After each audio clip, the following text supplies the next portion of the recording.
अगर आप चाहते हैं कि जो बुक आप रीड कर रहे हैं वो परमानेंटली आपके माइंड में हमेशा के लिए छप जाए, याद रह जाए, तो इस वीडियो को बिना स्किप किए पूरा एंड तक देखिए, क्योंकि कमाल की टिप आप सभी के साथ मैं शेयर करने वाला हूं कि जो भी बुक आप रीड कर रहे हैं, चाहे वो सेल्फ हेल्प बुक हो या फिर आपके सिलेबस की बुक हो, बट गारंटी अगर आपने जो टिप बताया मैंने फॉलो किया ना, तो बहुत ज़्यादा चांस है कि आपको परमानेंट याद रहेगा। चलिए बिना देरी किए हम करते हैं वीडियो को सीधा शुरू।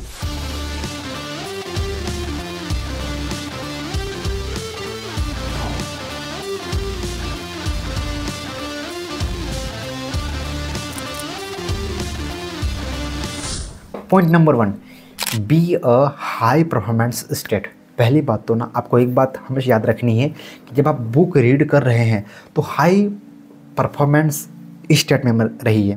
हाई परफॉर्मेंस का मतलब कि आप 30 मिनट पढ़ाई कर रहे हैं, बुक को रीड कर रहे हैं और 5 मिनट आप थोड़ा वॉक कर रहे हैं, अपने आप को रिलैक्स कर रहे हैं वापस, क्योंकि माइंड ज़्यादा लंबे समय तक एक चीज़ के ऊपर फोकस नहीं कर पाता है। तो थोड़ा वॉकिंग कीजिए, पानी पीजिए, थोड़ा रेस्ट कीजिए 5 मिनट और फिर अपने आप को थोड़ा रिलैक्स कीजिए और वापस से पढ़ने बैठिए। और पहली बात ये कि हाई परफॉर्मेंस स्टेट में रहकर पढ़ाई करना मतलब ये कि आप रट्टा नहीं मारना है। चाहे वो एक पेज को पढ़ने के लिए आपको 30 मिनट लग रही है, लेकिन समझ के पढ़िए, समझिए और उसके ऊपर मंथन करते जाइए हाथों हाथ। किताब से बात करिए आप, ऐसा नहीं कि कुछ भी पढ़ते चले जा रहे हैं कैसे भी, नहीं, आपको ना समझ समझ के पढ़ना है। एपीजे अब्दुल कलाम कहते हैं कि हाई परफॉर्मेंस में रह के आप बुक रीड कीजिए, लेकिन साथ में ना पढ़िए कम और उस बात के ऊपर सोचिए ज़्यादा, समझिए उससे भी ज़्यादा। Point number 2, highlight the important point. आप जो बुक पढ़ रहे हैं, कभी कभी क्या होगा, आपने 5 से 6 पेज रीड कर लिए, पढ़ लिए, लेकिन वहाँ पर इंपॉर्टेंट पॉइंट नहीं मिलेगा। लेकिन कोई ऐसा पेज है जहाँ पर एक ही पेज में कई सारे पूरे इंपॉर्टेंट पॉइंट है, तो जितने भी इंपॉर्टेंट पॉइंट है ना, आप उनके ऊपर हाईलाइट कीजिए। मतलब हमेशा ना पेन लेकर आप बुक को पढ़ने बैठिए।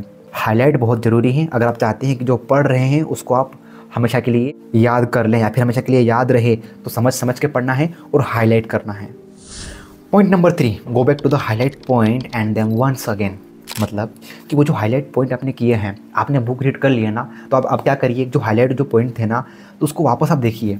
आपने अगर बुक रीड करी 1 घंटा तो 10 मिनट लगेंगे, 10 मिनट भी नहीं लगेंगे, बहुत कम समय लगेगा उन जो जितने पॉइंट हाईलाइट किए थे आपने, उन सभी को वापस से देखने के लिए, वापस से रीड करने के लिए। और देखना जो आपने पढ़ा है ना, वो परमानेंटली धीरे धीरे यहाँ पर छपना शुरू हो जाएगा। आई नो आपने समझ समझ के ही पढ़ा है बहुत ज़्यादा, फिर आपने हाईलाइट किया है, और हाईलाइट करने के बाद मैं क्या बोल रहा हूँ, जब आप बुक बंद कर रहे हैं ना, तो बंद करने से पहले जो हाईलाइट किए थे पॉइंट, उनको एक बार फिर से आप देख लीजिए और देखना वो आपको याद रहने लगेगा।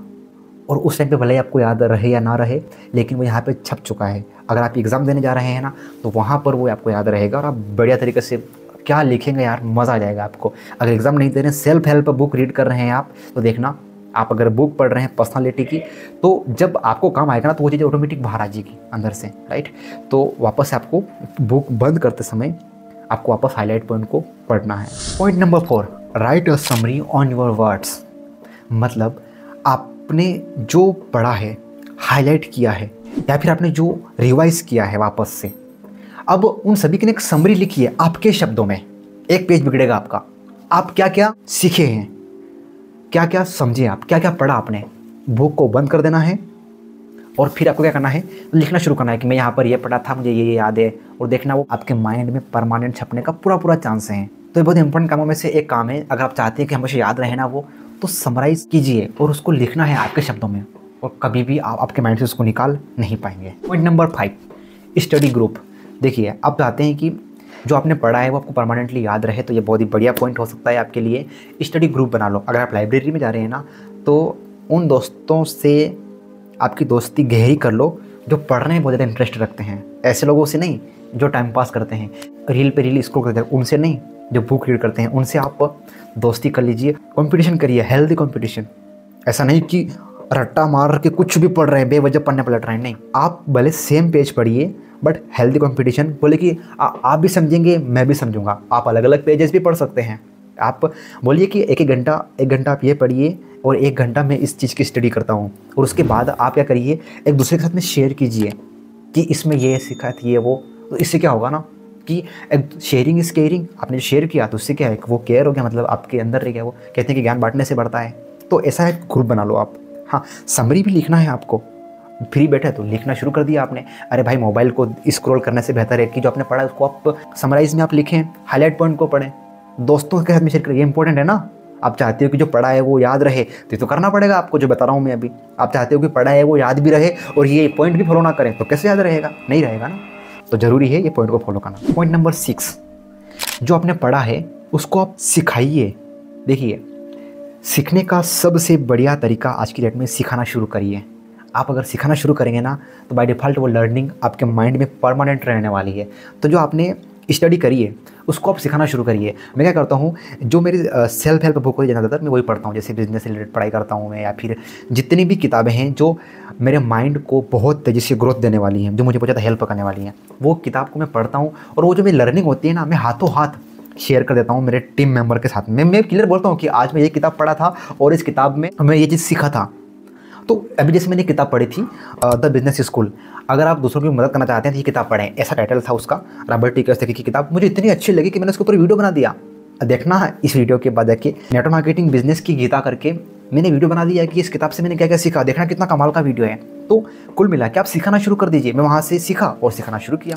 लास्ट एंड सबसे इंपॉर्टेंट पॉइंट, अगर आप चाहते हैं कि आपकी लर्निंग परमानेंट रहे, जो आपने लर्न किया है, जो आपने पढ़ा है, तो क्या करिए कि 2 से 4 हफ्ते, मतलब 3-4 हफ्ते के अंदर अंदर जो आपने पढ़ा था ना उसी किताब को वापस निकालिए और एक बार फिर से आप रिवाइज़ करिए। जो आपने पॉइंट हाईलाइट किया था ना उनको वापस से एक बार पढ़िए। सोचिए ज़रा, अगर आप एक लर्निंग के साथ में अगर 1 महीने के बाद आप फिर से अगर आप उसको रिवाइज़ कर रहे हैं तो बहुत ज़्यादा चांस है कि वो लर्निंग परमानेंट रहने वाली है। इधर होता क्या है ना कि अगर आप स्कूल में पढ़ाई कर रहे हैं, कॉलेज में पढ़ाई कर रहे हैं, तो एक बार पढ़ा आपने उसको तब तक नहीं देखा जब तक कि एग्ज़ाम ना आ गई। और सेल्फ हेल्प बुक की तो बात ही छोड़ दो यार। आप अगर आप आपके सिलेबस की पढ़ाई नहीं कर पा रहे प्रॉपर, तो आप सेल्फ हेल्प बुक कब रीड करेंगे। जितने बड़े बड़े लीडर हैं ना, जितने भी सफल लोग हैं, उन सब की एक कॉमन क्वालिटी है, वो बहुत ज़्यादा किताबें पढ़ते हैं। सेल्फ हेल्प बुक की बात कर रहा हूँ मैं। तो आप भी पढ़ना शुरू करिए। जैसे मेरी फेवरेट किताब थी जीत आपकी, मैंने उसको पढ़ना शुरू किया। धीरे धीरे आज मैं बहुत ज़्यादा किताबें पढ़ता हूँ। मेरा जो बेड जहाँ पे मैं सोता हूँ उसके आसपास में किताबों से घिरा हुआ रहता हूँ। जो मेरा काम करने का, यहाँ पे वीडियो शूट कर रहा हूँ, यहाँ पर भी मेरे किताबों से घिरा हुआ रहता हूँ। तो आप भी चाहते हैं ना कि यार आपकी लर्निंग परमानेंट रहे आपके माइंड में, तो जो मैंने पॉइंट बताया, इन पॉइंट को आप प्रॉपर फॉलो कीजिए और आपके उस फ्रेंड को शेयर कीजिए जिसकी याददाश्त कमज़ोर है, जो पढ़ाई में बहुत अच्छे मार्क्स लेके आना चाहता है, या फिर सेल्फ हेल्प बुक जो गलत तरीके से पढ़ रहा है, याद नहीं रहता है उसको, तो उस व्यक्ति को शेयर कीजिए। और आप मुझे बताइए कि आपकी सबसे पावरफुल लर्निंग क्या रही है इस वीडियो की। और ऐसे ही पावरफुल वीडियो को देखने के लिए, ऐसे ही रियल लाइफ एजुकेशन बेस पे वीडियो को देखने के लिए मुझे सब्सक्राइब कीजिए और हमेशा जुड़े रहिए मेरे साथ में। चलिए मिलते हैं एक और नए पावरफुल वीडियो में।